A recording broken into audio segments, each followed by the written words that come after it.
Have you ever felt that, no matter how much you achieve, there's a hole in the center of your existence that nothing can fill? The ancient alchemists called this the hunger of lead, the heavy, suffocating sensation that your soul is trapped in a reality that is too dense, too small. But what if I told you that this void is not a defect, but a map, the greatest secret in human history, hidden in medieval manuscripts and disguised as primitive chemistry, was never about turning metal into gold. Jung discovered the terrifying truth.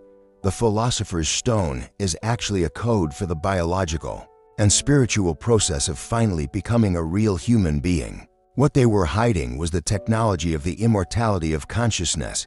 And if you are feeling this weight right now, it is because the process has already begun in you. Whether you want it to or not, the only choice that remains is, will you burn in the fire of unconsciousness, or will you use it to forge your true self? This video is not entertainment, it is a rite of passage. If you feel, deep in your guts, that you were born for something beyond paying bills and dying, this is your place. I invite you to seal a commitment not with me, but with your own soul right now. Subscribe to the channel. By clicking that button, you are telling your unconscious that you accept the call to adventure. Like this video to signal that you are ready for the fire, and comment below, I accept the transmutation. Let us discover together what remains of you when the illusions burn. Everything begins in disorder. Look at your life, the confusion, the anxiety, the failed relationships, the feeling of being lost. Society says you are wrong, but alchemy says you are at the perfect starting point. This is the prima materia, the confused mass, the original chaos. Without this chaos, there is no creation. You need to understand that the feeling of disintegration you experience in the dark nights of the soul is not the end. It is the raw material. It is the universe handing you the clay. Most people flee from this pain, numbing themselves with vices and distractions, but the alchemist turns to it with reverence. The secret no one tells you is that your neurosis is the lead that contains the gold. To ascend, you must descend. The nigredo, or the black work, is the most feared and dangerous phase. It is the necessary depression, the mourning for childish illusions. Here, the ego, that little voice in your head that thinks it controls everything, needs to be humiliated. It is the moment when you realize that you are not the hero of your story, but the victim of your own complexes. Jung taught us that no tree grows to heaven if its roots do not touch hell. The nigredo is not a system error, it is the system rebooting. It is the putrefaction of the false self. If you are suffering right now, know this: you are rotting so that you can germinate. Accept the darkness, for it is there that the seed breaks the shell. In the depths of the nigredo, you find the monster, the shadow, everything you denied, repressed, and hid: your envy, your aggression, your forbidden sexual desires, your cowardice. They did not disappear, they grew in the dark and now govern your life as fate. The ignorant man fights against the shadow and is devoured by it. The wise man invites it for tea. The alchemical fusion requires you to look in the mirror and see the murderer, the traitor, and the weakling inside yourself. By recognizing that you are capable of all evil, you stop being a naive good person and become a dangerous, yet controlled human being. Morality is replaced by the ethics of consciousness. Integrating the shadow is gaining weight, substance, and real power. After the confrontation comes the water. The dissolution phase is where the rigid old structures of your mind begin to melt. Your beliefs about what is right, who God is, what success means, are washed away by the waters of the unconscious. It is a period of weeping, of fluid emotions, where you feel vulnerable, almost skinless. Many confuse this with weakness, but it is, in fact, flexibility. The rigid lead is turning into living mercury. You stop being an immovable stone and become a river. It is here that you learn to flow with life instead of resisting it. Rigidity is the mark of death. Fluidity is the mark of eternal life. Suddenly, the storm ceases. The albedo appears, the white work. It is the rising of the silver moon in the night of the psyche. After burning and dissolving, what remains is the purified essence. It is a moment of absurd mental clarity, of peace, of detachment from worldly passions. You look at your old dramas, and they seem distant, like a bad movie you have already watched.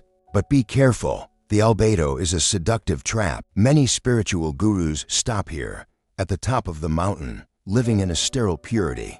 Disconnected from reality, they think they have reached enlightenment, but they have only fled the world. White is pure, but it is cold. It lacks life. It lacks blood. To bring life back, we need the sun.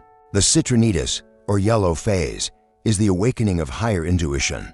Intellectual knowledge transforms into lived wisdom. You stop knowing things and start being things. It is the moment when archetypes begin to speak to you through dreams, synchronicities, and lightning-fast intuitions. The world ceases to be a place of dead objects and reveals itself as a living web of meanings. You walk down the street and see the hidden patterns behind social interactions. You develop the eye that sees in the dark. The light of the albedo gains color, heat, and direction. This is the heart of alchemy, the mysterium coniunctionis, the chemical wedding. The king, representing spirit and reason, and the queen, representing matter and emotion, must make love and die into each other. It is the reconciliation of opposites. You stop seeing the world in dualities, good and bad, sacred and profane, self and other. You understand that everything is one. The civil war inside your head ends. Logic serves intuition, action serves feeling. It is a state of living paradox where you can be, at the same time, humble and majestic, strong and vulnerable. It is the death of existential loneliness, for you have found completeness within yourself. But the white must turn red. The rubedo is the final descent of the spirit into the flesh. The saint from the mountain must descend to the marketplace and pay bills, raise children, deal with traffic, but without losing the divine connection. Spirituality that does not survive Monday morning is a sham. The rubedo is the blood, the passion, the life lived with total intensity. The alchemist in the red phase does not flee the world. He penetrates it. He has a heart on fire and a head on ice. The philosopher's stone is not a state of passive meditation. It is a state of inspired action. It is the ability to transmute the atmosphere of a room simply with your presence. What is, after all, the stone? It is the Jungian self in command. The ego was not destroyed, but now it is a loyal servant of the self. Concretization in real life manifests as constant synchronicity. Doors open not because you broke them down, but because you are in the right flow of the universe. What you need comes to you. The fear of death disappears, for you identify with the consciousness that observes and not with the body that perishes. You become a transmuter. Where you touch, the energy changes. You transform the hatred of others into understanding, chaos into order, fear into courage. You are the medicine of the world. The final stage is not for you. The philosopher's stone has a property. It multiplies gold. Once you become gold, your only function is to transform others. Your life becomes a message. The legacy is not the money you leave, but the frequency of consciousness you installed in the human matrix. Jung said that life is a brief episode between two great mysteries. The alchemist knows that he is the mystery experiencing itself. In the end, the fusion is so complete that there is no longer a distinction between creator and creature. You become the work, and the work is eternal.